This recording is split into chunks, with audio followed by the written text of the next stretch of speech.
사사기 1장. 여호수아가 죽은 뒤에 이스라엘 자손이 주님께 여쭈었다. 우리 가운데 어느 지파가 먼저 올라가서 가나안 사람과 싸워야 합니까? 주님께서 대답하셨다. 유다 지파가 먼저 올라가거라. 내가 그 땅을 유다 지파의 손에 넘겨주었다. 그때의 유다 지파 사람들이 자기들의 동기인 시므온 지파 사람들에게 제안하였다. 우리와 함께 우리 몫으로 정해진 땅으로 올라가서 가나안 사람을 치자. 그러면 우리도 너희 몫으로 정해진 땅으로 함께 싸우러 올라가겠다. 그리하여 시므온 지파가 유다 지파와 함께 진군하였다. 유다 지파가 싸우러 올라갔을 때에 주님께서 가나안 사람과 브리스 사람을 그들의 손에 넘겨주셨으므로 그들은 베색에서 10,000명이나 무찔렀다. 그곳 베색에서 그들은 아도니 베색을 만나서 그와 싸워 가나안 사람과 브리스 사람을 무찔렀다.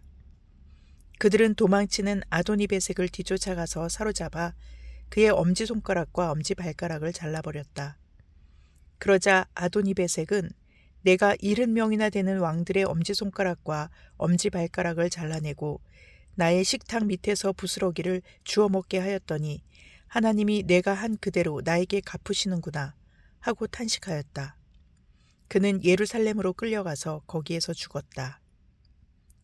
유다 자손이 예루살렘을 치고 점령하여 그곳 주민을 칼로 죽이고 그 성을 불태웠다. 그 다음에 유다 자손은 산간 지방과 네겝 지방과 낮은 지대로 내려가서 거기에 사는 가나안 사람과 싸웠다.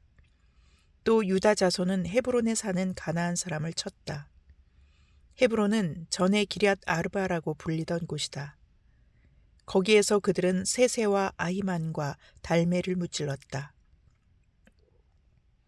거기에서 그들은 드빌 주민을 치러 갔다.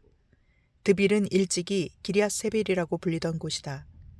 그때의 갈렙이 기럇세벨을 쳐서 점령하는 사람은 그의 딸 악사와 결혼시키겠다고 말하였다. 갈렙의 아우 그나스의 아들인 온니엘이 그곳을 점령하였으므로 갈렙은 그를 자기의 딸 악사와 결혼시켰다. 결혼을 하고 나서 악사는 자기의 남편 온니엘에게 아버지에게서 밭을 얻으라고 재촉하였다. 악사가 나귀에서 내리자 갈렙이 딸에게 물었다. 뭐 더 필요한 것이 있느냐? 악사가 대답하였다. 제 부탁을 하나 들어주시기 바랍니다. 아버지께서 저에게 이 메마른 땅을 주셨으니 샘 몇 개만이라도 주시기 바랍니다. 갈렙은 딸에게 윗샘과 아랫샘을 주었다. 모세의 장인은 겐 자손인데 그의 자손이 유다 자손과 함께 종려나무 성읍인 여리고로부터 아란 남쪽에 있는 유다 광야로 옮겨와서 유다 광야 백성 가운데 자리 잡고 살았다. 유다 지파 사람들이 그들의 동기인 시므온 지파 사람들과 함께 스밧에 사는 가나안 족속에게 쳐들어가서 그들을 무찌르고 그곳을 전멸시켰다. 그래서 그 성읍의 이름을 호르마라고 부른다. 또 유다 지파 사람들은 가사와 그 지역 일대와 아스글론과 그 지역 일대와 에그론과 그 지역 일대를 점령하였다. 주님께서 유다 지파 사람들과 함께 계셨으므로 그들은 산간 지방을 차지할 수 있었다. 그러나 낮은 지대에 살고 있는 거민들은 철병거로 방비하고 있었기 때문에 쫓아내지 못하였다. 그들은 모세가 명령한 대로 헤브론을 갈렙에게 주었다. 갈렙은 거기서 아낙의 세 아들을 쫓아냈다. 그러나 베냐민 자손이 예루살렘에 사는 여부스 사람을 쫓아내지 못하였으므로 여부스 사람이 오늘날까지 예루살렘에서 베냐민 자손과 함께 살고 있다. 요셉의 집안 역시 베델을 치러 올라갔다. 주님께서 그들과 함께 계셨다. 요셉 가문이 베델을 정찰하였는데 그 성읍 이름이 전에는 루스였다. 정찰병들이 그 성읍에서 나오는 한 사람을 붙들고 말하였다. 성읍으로 들어가는 길이 어디인지 알려주십시오. 은혜는 잊지 않겠습니다. 그 사람이 정찰병들에게 성읍으로 들어가는 길을 일러주니 그들은 그리로 가서 그 성읍을 칼로 무찔렀다. 그러나 그 남자와 그의 가족은 모두 살려보냈다. 그 사람이 햇사람들의 땅으로 가서 한 성읍을 세우고 그 이름을 루스라 하였는데 오늘까지도 그 이름으로 불린다. 므낫세 지파가 벳산과 그 주변 마을들과 다하낙과 그 주변 마을들과 돌과 그 주변 마을들과 이블르함과 그 주변 마을들과 무기또와 그 주변 마을들에 사는 주민을 몰아내지 못하였으므로 가나안 사람들은 그 땅에서 살기로 마음을 굳혔다. 그런데 이스라엘 백성은 강성해진 다음에도 가나안 사람을 모조리 몰아내지 않고 그들을 부역군으로 삼았다. 에브라임 지파가 게셀에 사는 가나안 사람을 몰아내지 못하였으므로 가나안 사람이 아직도 게셀에서 그들 가운데 섞여 살고 있다. 스불론 지파가 기드론의 주민과 나할롤의 주민을 몰아내지 못하였으므로 가나안 사람들이 그들 가운데 살면서 부역군이 되었다. 아셀 지파는 악고의 주민과 시돈의 주민과 알랍과 악십과 헬바와 아벡과 르홉의 주민을 몰아내지 못하였다. 아셀 지파가 그 땅의 주민인 가나안 사람과 섞여 산 까닭은 그들을 쫓아내지 못하였기 때문이다. 납달리 지파는 벳세메스 주민과 벳아난 주민을 몰아내지 못하고 그 땅의 주민인 가나안 사람과 섞여 살면서 벳세메스와 벳아낫 주민을 부역군으로 삼았다. 아모리 사람은 단 지파 자손을 힘으로 산간 지방에 몰아넣어 낮은 지대로 내려오지 못하게 하였다. 그리고 아모리 사람은 헤레스 산과 아얄론과 사알빔에 살기로 마음을 굳혔으나 요셉 가문이 강성하여지니 그들은 요셉 가문의 부역군이 되었다. 아모리 사람의 경계선은 아그라빔 비탈에 있는 바위에서부터 그 위쪽이다. 사사기 2장. 주님의 천사가 길갈에서 복임으로 올라와서 이렇게 말하였다. 나는 너희를 이집트에서 이끌어내었고 또 너희 조상에게 맹세한 이 땅으로 너희를 들어오게 하였다. 내가 너희에게 말하기를 나는 너희와 맺은 언약을 영원히 깨뜨리지 않을 것이니 너희는 이 땅의 주민과 언약을 맺지 말고 그들의 단을 헐어야 한다 하였다. 그러나 너희는 나의 말에 순종하지 않았다. 너희가 어찌하여 이런 일을 하였느냐? 내가 다시 말하여 둔다. 나는 그들을 너희 앞에서 몰아내지 않겠다. 그들은 결국 너희를 찌르는 가시가 되고 그들의 신들은 너희에게 우상을 숭배할 수밖에 없도록 올가매는 올무가 될 것이다. 주님의 천사가 온 이스라엘 자손에게 이 말을 하였을 때에 백성들은 큰 소리로 울었다.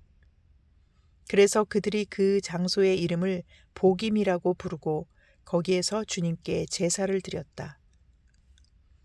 여호수아가 모인 백성을 흩어보낸 뒤에 이스라엘 자손은 각각 자기가 유산으로 받은 땅으로 가서 그 땅을 차지하였다. 온 백성은 여호수아가 살아있는 동안 주님을 잘 섬겼다. 그들은 여호수아가 죽은 뒤에도 주님께서 이스라엘에게 베푸신 큰 일을 모두 눈으로 직접 본 장로들이 살아있는 동안에는 주님을 잘 섬겼다. 주님의 종인 눈의 아들 여호수아는 110살에 죽었다. 그리하여 그들은 그가 유산으로 받은 땅의 경계선 안 에브라임 산간 지방인 가하스 산 북쪽 딥낫 헤레스에 그를 묻었다. 그리고 그 세대 사람들도 모두 죽어 조상들에게로 돌아갔다. 그들이 죽은 뒤에 새로운 세대가 일어났는데 그들은 주님을 알지 못하고 주님께서 이스라엘을 돌보신 일도 알지 못하였다. 이스라엘 자손이 바알 신들을 섬기어 주님께서 보시기에 악한 행동을 일삼았으며 이집트 땅에서 그들을 이끌어내신 주 조상의 하나님을 저버리고 주위의 백성들이 섬기는 다른 신들을 따르며 경배하여 주님을 진노하시게 하였다. 그들은 이렇게 주님을 저버리고 바알과 아스타롯을 섬겼다. 그러므로 주님께서 이스라엘 백성에게 크게 분노하셔서 그들을 약탈자의 손에 넘겨주셨으므로 약탈자들이 그들을 약탈하였다. 또 주님께서는 그들을 주위의 원수들에게 팔아 넘기셨으므로 그들이 다시는 원수들을 당해낼 수 없었다. 그들이 싸우러 나갈 때마다 주님께서 그들에게 말씀하시고 맹세하신 대로 주님께서 손으로 그들을 쳐서 재앙을 내리셨으므로 그들은 무척 괴로웠다. 그 뒤에 주님께서는 사사들을 일으키셔서 그들을 약탈자의 손에서 구하여 주셨다. 그러나 그들은 사사들의 말도 듣지 않고 오히려 음란하게 다른 신들을 섬기며 경배하였다. 그들은 자기 조상이 주님의 명령에 순종하며 걸어온 길에서 빠르게 떠나갔다. 그들은 조상처럼 살지 않았다. 그러나 주님께서는 그들을 돌보시려고 사사를 세우실 때마다 그 사사와 함께 계셔서 그 사사가 살아있는 동안에는 그들을 원수들의 손에서 구하여 주셨다. 주님께서 원수들에게 억눌려 괴로움을 당하는 그들의 신음소리를 들으시고 그들을 불쌍히 여기셨기 때문이다. 그러나 사사가 죽으면 백성은 다시 돌아서서 그들의 조상보다 더 타락하여 다른 신들을 따르고 섬기며 그들에게 경배하였다. 그들은 악한 행위와 완악한 행실을 버리지 않았다. 그러므로 주님께서 이스라엘 백성에게 크게 노하셔서 이렇게 말씀하셨다. 이 백성이 내가 그들의 조상과 세운 언약을 어기고 나에게 순종하지 않았다. 그러므로 나도 여호수아가 죽은 뒤에도 남아있는 민족들 가운데 어느 하나라도 더 이상 몰아내지 않겠다. 이렇게 하여서 이스라엘 백성이 나 주가 가르쳐 준 길을 그들의 조상처럼 충실하게 걸어가는지 가지 않는지를 시험하여 보겠다. 그래서 주님께서는 다른 민족들을 얼른 몰아내지 않고 그 땅에 남아있게 하셨으며 여호수아에게도 그들을 넘겨주지 않으셨던 것이다. 시편 83편. 하나님, 묵묵히 계시지 마십시오. 하나님, 침묵을 지키지 마십시오. 조용히 계시지 마십시오. 오 나의 하나님, 주님의 원수들이 소리 높여 떠들고 주님을 미워하는 자들이 머리를 치켜들기 때문입니다. 그들은 주님의 백성을 치려고 음모를 꾸미고 주님께서 아끼시는 이들을 치려고 모의하며 가자, 그들을 없애버리고 나라가 되지 못하게 하자. 이스라엘이라는 이름을 다시는 기억하지 못하게 하자 말합니다. 그들은 한 마음으로 모의하고 주님과 맞서려고 동맹을 맺었습니다. 에돔과 이스마엘 사람들, 모압과 하갈 사람들, 그발, 암몬, 아말렉, 블레셋, 두로에 사는 사람들이 그러하고 아시리아까지도 그들과 힘을 합하여 롯의 자손을 도왔습니다. 셀라. 주님, 미디안에게 하신 것 같이 기손강에서 시스라와 야빈에게 하신 것 같이 그들에게도 그렇게 해주십시오. 그들은 엔돌에서 멸망하여 밭에 거름이 되었습니다. 주님, 그들의 장수들을 오렙과 스앱과 같게 하시고 모든 왕들을 세바와 살문나와 같게 해주십시오. 그들은 하나님의 목장을 우리의 소유로 만들자 하고 말하던 자들입니다. 나의 하나님, 그들을 바람에 굴러가는 엉겅퀴와 쭉정이와 같게 해주십시오. 살림을 태우는 불길처럼 산들을 삼키는 불꽃처럼 주님의 회오리 바람으로 그들을 쫓아내어 주십시오. 주님의 폭풍으로 그들이 두려움에 떨게 해주십시오. 주님, 그들이 주님을 간절히 찾도록 그들의 얼굴에 수치를 씌워 주십시오. 그들이 부끄러움을 당하고 영영 공포에 질려서 수치를 쓰고 멸망하게 해주십시오. 하나님의 이름은 주이시며 온 세상에서 주님만이 홀로 가장 높은 분이심을 알게 해 주십시오. 아멘.